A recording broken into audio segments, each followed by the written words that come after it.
Un jour, je vois une funambule qui traverse entre deux immeubles et je me dis c'est ça. Moi, quand je l'ai regardée, je me suis dit c'est pas normal, c'est moi qui dois être là-haut. Elle est à ma place, c'est moi qui dois être là.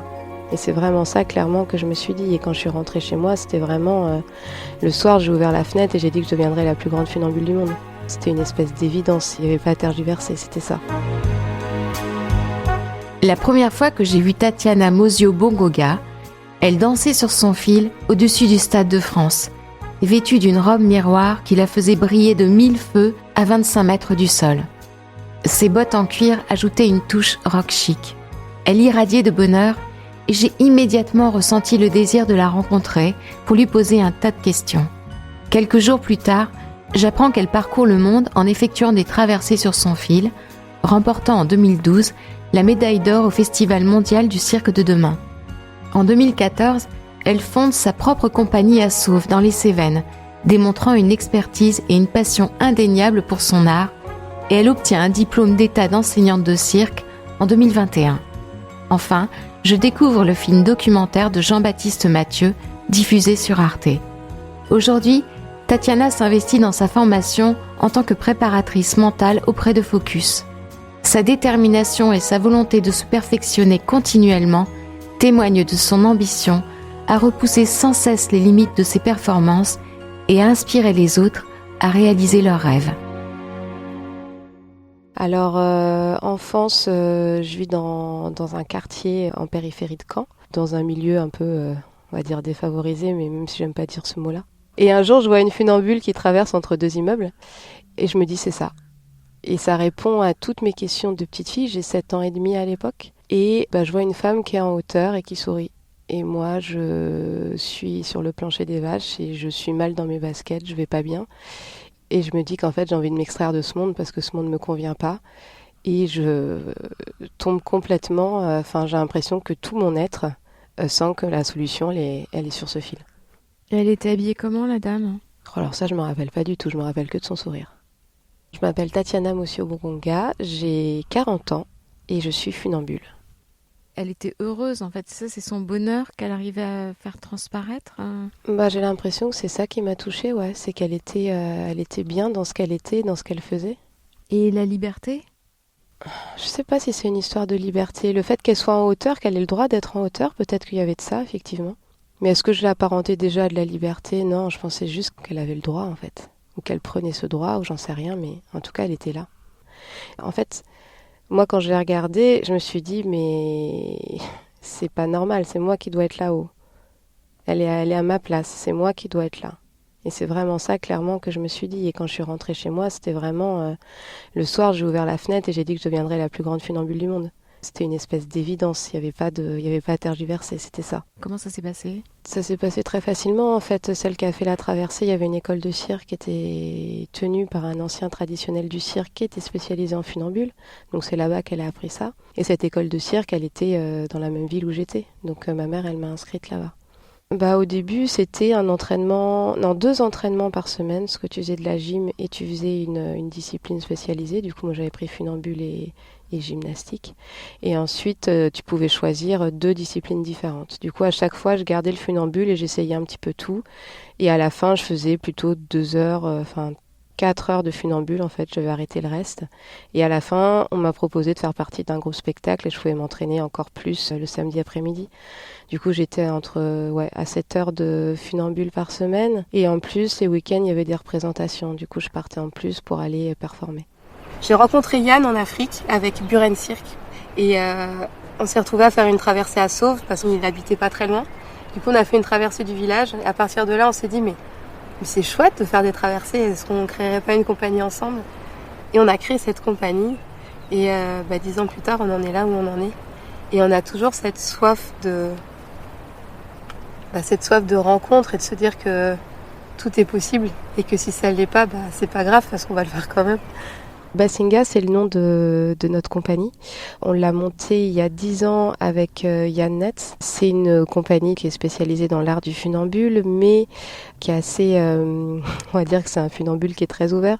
Il y a tout le métier de cordiste, l'installation des cordes, qui prend une énorme place. Après, nous, on travaille avec des musiciens live.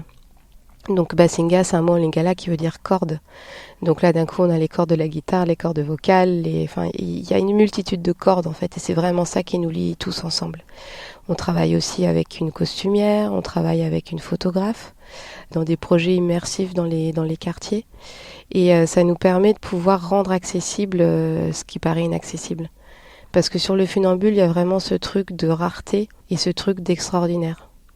Et quand tu vois quelqu'un sur un fil, tu te rends pas compte que c'est du travail. Du coup, tu as tendance à te dire que la personne est exceptionnelle et que toi, t'es rien en fait. Donc nous, on avait vraiment envie de pouvoir faire redescendre ce funambule au sol et montrer le chemin en fait.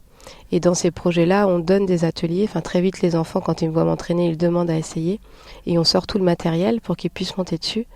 Et au bout de 2 semaines, il y en a certains qui sont déjà capables de monter à 4 mètres. Donc là, d'un coup, tu montres un chemin. Qu'ils vont prendre ou pas, ça on s'en fiche, mais tu montres que c'est possible, que c'est du travail. Si moi en 2 semaines je suis capable de faire ça, elle ça fait 33 ans, c'est normal qu'elle soit là-haut. Donc d'un coup on remet de la normalité, on retrace quelque chose. Et je pense que c'est important de pouvoir le faire. Enfin moi je trouve ça hyper important. À force de faire, j'ai monté un peu plus les fils, environ 2 mètres. Après, vu qu'ils ont dit que j'allais bien en faire, ils m'ont fait un test sur un fil d'environ 2 mètres, je crois.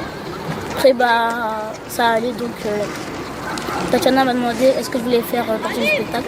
J'ai dit oui. Alors, le matériel, c'est à l'époque, je marchais sur un câble en acier avec un tire-fort. Un tire-fort, c'est une sorte de treuil qui permet de mettre la tension. On est vraiment avec des appareils de manutention. Il y a des sangles pour pouvoir s'arrimer sur des ancrages. Le fil, il va être tendu à... Sur les grandes traversées, il est tendu on le monte à 2 tonnes 6. Donc c'est quand même du gros matériel. Alors la coiffure, j'ai pas une coiffure particulière. Je fais avec ce que je sens. Le costume, c'est quelque chose qui doit être qui est fait par une costumière parce qu'on est sur du sur-mesure et sur des choses qui doivent pas me gêner quand je fais ce que j'ai à faire. Et les chaussons, pareil, pour moi en tout cas, ce que j'ai choisi, c'est vraiment du sur-mesure pour pouvoir être le plus à l'aise possible. J'ai des bottes qui montent jusqu'en bas du genou, qui me permet d'avoir une protection sur tout le tibia. C'est ce genre de choses qui rassure aussi. Alors le baudrier, il est là, il n'est pas là tout le temps. Le baudrier, il est là vraiment que sur la grande hauteur. Et c'est un baudrier avec une longe de sécurité, avec la particularité que je ne suis pas accrochée. Donc en fait, le baudrier, il est là au cas où. Si je me sens pas bien, si d'un coup il y a trop de vent et que je peux pas continuer, si je sais pas, il y a un problème dans le montage, dans ce cas-là, je m'assois, je m'arrête et je m'accroche. Et soit je suis capable de continuer, auquel cas j'enlève la longe de sécurité et j'y retourne. Soit je suis pas capable de continuer, je reste accrochée, je m'assois sur mon baudrier, du coup dans le vide. Je suis accrochée à la corde, je m'assois dans le vide. Mon balancier aussi, un mousqueton, il est accroché sur le fil. Et je fais un signe clair au technicien pour dire je peux pas continuer, ils viennent me chercher, ils me descendent. Donc ça s'est déjà produit? Ça s'est déjà produit une fois en spectacle. C'était dans le sud de la France avec des grosses rafales qui montaient à 70. Je n'ai pas pu continuer, c'était trop. C'est arrivé 2 fois en entraînement, parce qu'en général, quand on fait une grande marche funambule, on le fait 3 fois. Une marche test, où il n'y a pas de musique, où vraiment on discute avec ce qu'on appelle les cavaletti, j'y reviendrai après. Ensuite, il y a une marche avec la musique, où on fait comme si c'était le spectacle, et après il y a le spectacle. Et le balancier? Alors le balancier, oui, c'est quelque chose qui stabilise la recherche d'équilibre. Il fait, sur les grandes traversées, il fait 13 kilos. Et en fait, le balancier, il fait on va dire 7,50 m de long. Donc c'est vraiment quelque chose qui descend le centre de gravité et qui permet de réduire la recherche. Parce que si j'ai besoin de, par exemple, monter mon bras parce que j'ai mon équilibre, je le cherche, je monte mon bras, là d'un coup j'ai 13 kilos dans les mains. Du coup, tu vas monter ton balancier moins haut que si tu n'avais pas de balancier. Ça permet de se stabiliser. Bonjour tout le monde. Donc on a été invité ici à faire une grande marche funambule pour laquelle vous avez voulu participer parce que cette marche, on ne peut pas la faire s'il n'y a pas tous ces gens-là. Parce que le fil... Il risque de tanguer et quand il tangue, c'est pas agréable à marcher. C'est juste pas possible de marcher en fait. Donc en fait, le fait d'avoir ces cordes qui sont comme des haubans, ça stabilise l'oscillation gauche-droite et du coup ça permet d'avoir une ligne droite. Ça bouge toujours un petit peu mais ça va. Et donc ça, effectivement, ça va être votre rôle. Vous allez être des binômes qui vont être de part et d'autre du fil, attachés avec une petite ficelle qui est reliée avec le fil. Et c'est votre corps qui va reculer, qui va tendre le fil. Tous les 8 mètres, il y a un haubans posé sur le fil, à cheval, comme un cavalier, un cavaletti, sur le fil. Et donc, cette ligne-là va nous permettre de stabiliser. Il n'y a personne d'entre vous qui est tout seul responsable pour la stabilité du fil. Mais donc, vous n'êtes pas en train de tenir votre respiration. D'ailleurs, pour cette raison-là et d'autres, il y a de l'équipe... C'est très important de respirer. Ouais. De l'équipe Basinga, il y a des gens qui vont accompagner l'avancée de Tatiana sur le fil, au sol, pour venir vous voir et voir si vous êtes bien, si votre position va bien. Et moi, de là-haut, en fait, j'arrive à voir les cavaletti qui vont pas bien. Du coup, on a tout un langage non-verbal avec Yann, ce qui fait qu'il peut intervenir aussi et prévenir l'équipe qu'il y a un souci quelque part et pouvoir venir vous aider. Voilà. Moi, je vais filer, je vais vous abandonner, je vais me mettre au départ et je vais me mettre en costume. Et je vous dis à tout à l'heure. Et merci beaucoup d'être là. Et c'est une place qui est assez particulière, Cavalettis, parce que tu as toute la sensation de ce qui se passe sur le fil. Tu as cette notion de responsabilité. Tu dois faire en sorte que cette corde ne bouge pas. Du coup, ça met un certain stress. Par l'intermédiaire de la corde, tu sens comment le vent il souffle, parce que ça fait vibrer la corde. Donc tu le sens sur tes fesses, il passe derrière les fesses, le cavaletti. Tu le sens aussi dans tes doigts. Tu sens les pas de la funambule. Tu as vraiment tout un tas d'informations. C'est comme si tu avais des informations sensorielles en plus des yeux. Donc voilà. En fait, tous ces camions, c'est un peu notre atelier qui sert à stocker ce matériel, à avoir tout le matériel qu'il faut, les manilles pour connecter toutes les pièces, pour tendre le fil de la grue jusqu'au Stade de France. Ensuite, la corde de marche. Donc c'est une corde de marche, ce n'est pas un câble acier comme on peut avoir l'habitude ou l'imagination. Depuis qu'on a monté la compagnie, on a fait le choix d'essayer de travailler avec un cordage. Donc un cordage qui est beaucoup plus léger qu'un câble, aussi résistant en soi, au niveau résistance rupture, mais bien plus fragile. C'est une corde qui a été développée pour nous. On l'a appelée Queen Rope parce que dans le commerce existait la King Rope, la corde du roi. Chez nous, c'est une funambule qui marche dessus, et donc on se dit, on va l'appeler la Queen Rope, la corde de la reine.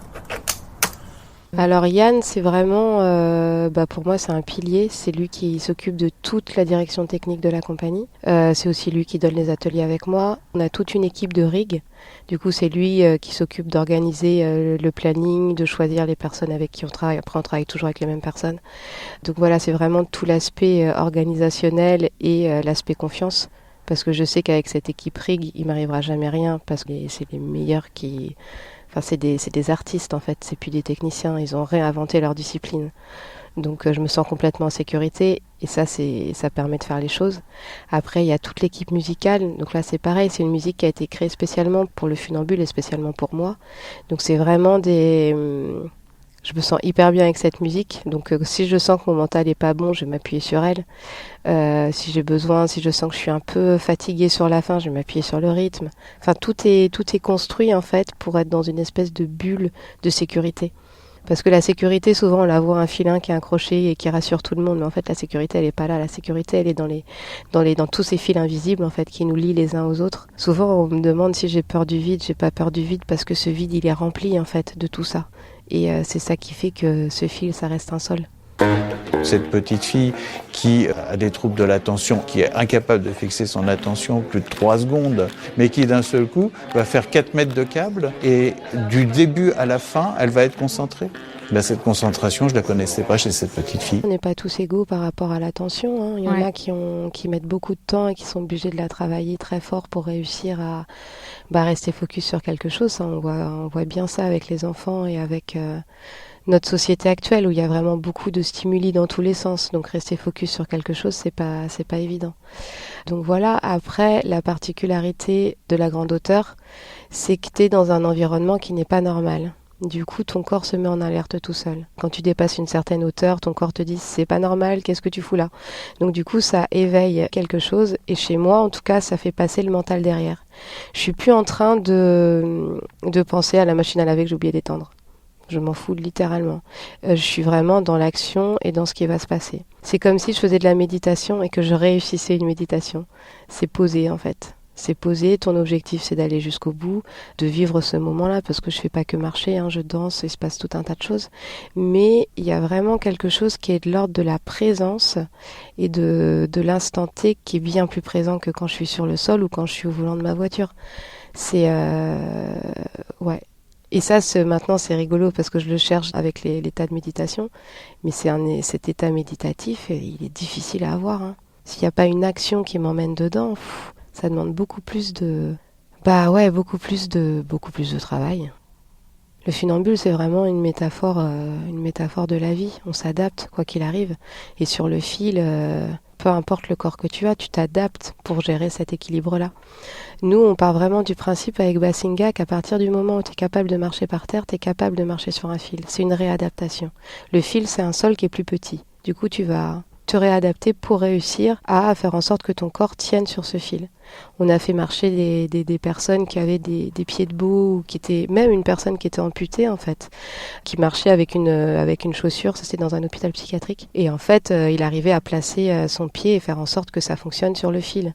Et c'était pas un entraînement en plus, c'était lui, effectivement, il faut qu'il corrige quelque chose pour que ça puisse fonctionner comme ça, mais il arrivait à faire la marche sur le fil. Et où regarder ?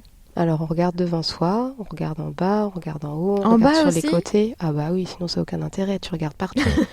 Oui, ah bah oui, c'est le seul intérêt, franchement, la hauteur, ce qui est beau, c'est de pouvoir regarder le monde d'une autre manière. Tu regardes le monde d'en haut, du coup tu t'extrais de ce monde. Et quand tu es en bas, tu te sens vite écrasé, surtout dans les villes, tout est beaucoup plus haut, il y a vraiment une espèce de truc où tu as facilement tendance à regarder tes pieds.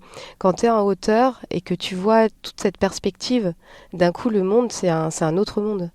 En fait, moi je comprends pas, dans tous les quartiers où il y a des tours, pourquoi est-ce que les toitures, elles sont pas habitées ? Parce que c'est vraiment des endroits où tu prends du recul. La hauteur, ça me fait vraiment ça, tu prends de la distance sur ce qui est en train de se passer en bas et ça fait du bien. Le projet qu'on a à Saint-Denis, ça serait de tendre un fil entre une aire au bord de l'autoroute pour arriver tout en haut, au dernier étage du Stade de France, avec une ligne funambule qui fait 240 mètres de long et à 30 mètres de haut. Si demain on m'appelle et qu'on me dit tu fais 400 mètres de là à là, j'y vais, je me pose pas de questions, je sais que je suis capable de le faire. Du coup, il n'y a pas ce truc de c'est un challenge, c'est un défi, non c'est bon, c'est fait. Après, par contre, je vais regarder le point de départ, le point d'arrivée, et visuellement, je vais m'imaginer faire la traversée. Mais ça, je vais le faire automatiquement. Maintenant, je me rends compte que depuis que je fais une formation en préparation mentale, je me rends compte que c'est des techniques d'imagerie et à but de confiance en soi, je me rends compte de tout un tas de choses. Mais c'est des choses que je faisais machinalement. J'ai des routines, j'ai des choses qui m'activent, mais ça s'est toujours fait en mode feeling. Je pense que c'est la vie qui m'a appris à gérer les choses au fur et à mesure qu'elles arrivent. Et des fois, c'est facile à faire et des fois, c'est un peu plus difficile. Mais il y a tout un tas d'outils qui existent pour s'en sortir petit à petit. Et là-dessus, je pense que j'ai eu cette chance d'avoir un certain nombre de traumatismes qui m'ont permis d'être prête à faire ce métier, en quelque sorte. Est-ce qu'une traversée, c'est une quête de plaisir ? Ah non, c'est retrouver la tranquillité. Ah oui. C'est être tranquille en fait. Et c'est... D'un coup, quand t'es en hauteur, personne va venir t'embêter sur une question débile. T'es déconnecté. Et en même temps, tu fais encore partie de ce monde. Et des gens viennent te voir. Donc t'as cette connexion au monde, mais t'es à un autre endroit. T'es intouchable. T'es dans la déité en fait. Et c'est assez rigolo parce que souvent on a cette figure du funambule, on imagine la vulnérabilité. Mais pour moi, la vulnérabilité, elle est au sol, elle est pas là-haut. Là-haut, je suis bien, je suis tranquille. Donc c'est plutôt la recherche d'être de la tranquillité. Et est-ce que vous pensez à une petite fille qui pourrait avoir le même déclic que vous ? Je me dis qu'avec tous les projets qu'on fait dans les quartiers, c'est possible qu'il y ait une petite graine qui émerge. C'est pas mon objectif en soi, mais si ça arrive et que un gamin me recontacte pour venir avec nous, c'est déjà arrivé avec des enfants qui viennent faire des stages chez nous ensuite, qui nous ont croisés avant, bah ça je le prends complètement en charge. C'est mon devoir. Enfin, si jamais ils ont envie d'aller plus loin, je vais les accompagner. Je vais même pas me poser la question.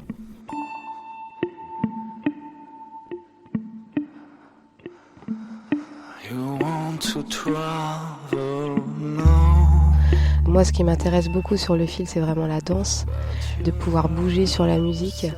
Et tout le vocabulaire que j'ai développé, il est autour de ça. Si c'est juste faire une figure pour faire une figure, ça n'a pas grand intérêt. Mais d'un coup, ces figures deviennent des figures qui s'enchaînent, ça devient des enchaînements, ça raconte autre chose. Avec la musique. Avec la musique, oui, bien sûr. C'est bien de faire de la préparation physique, ça c'est sûr.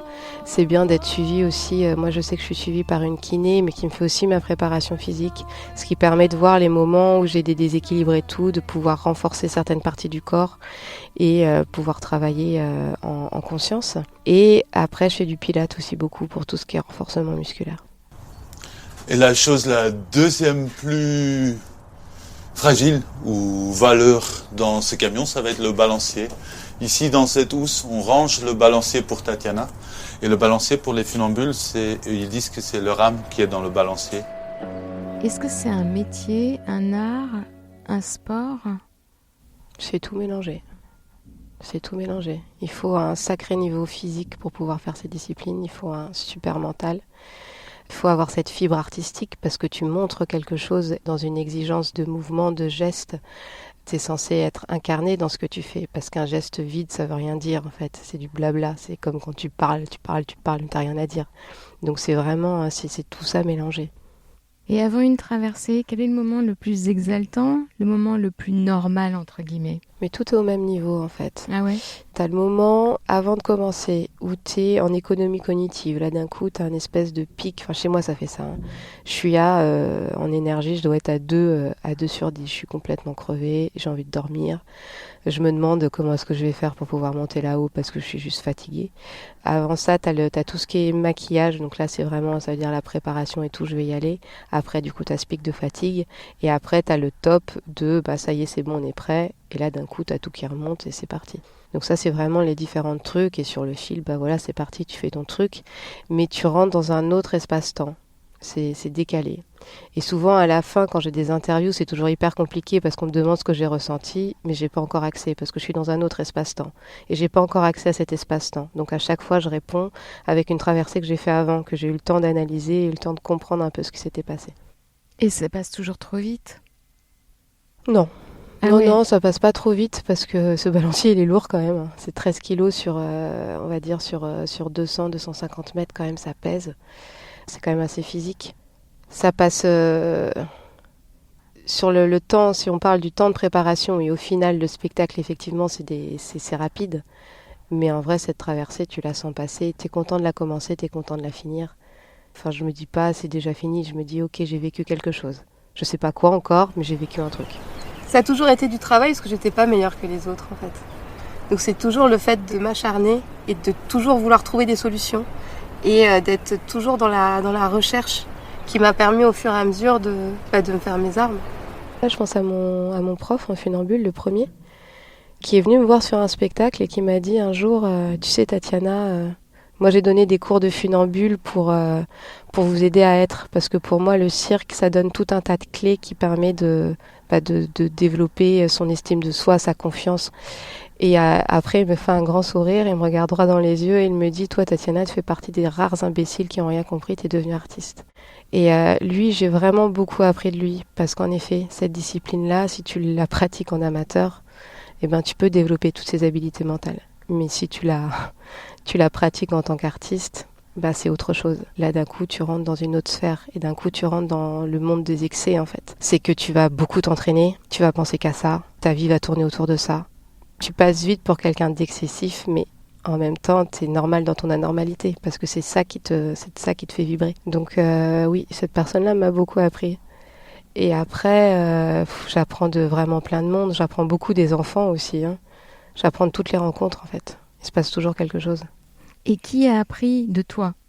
Je pense que ma fille, elle apprend de moi. Je pense que les personnes qu'on rencontre, ils apprennent de de ce qu'on propose, de ce qu'on fait. Tout ce qui est partage, transmission et tout. Donc voilà, j'imagine qu'on dépose certaines choses et après les gens se font leur vérité de cette rencontre. Et c'est ça qui est important, c'est pas la nôtre, c'est celle qu'ils vont construire eux. C'est quoi le bonheur ? Le bonheur, je pense que c'est la tranquillité. Hein. On en revient encore à cette histoire de tranquillité. La sérénité. Ouais, je pense que j'associe ça à ça, le bonheur. You want to travel now, but you are upside down, and you go back in time for this long way to go. You want to pull the rope.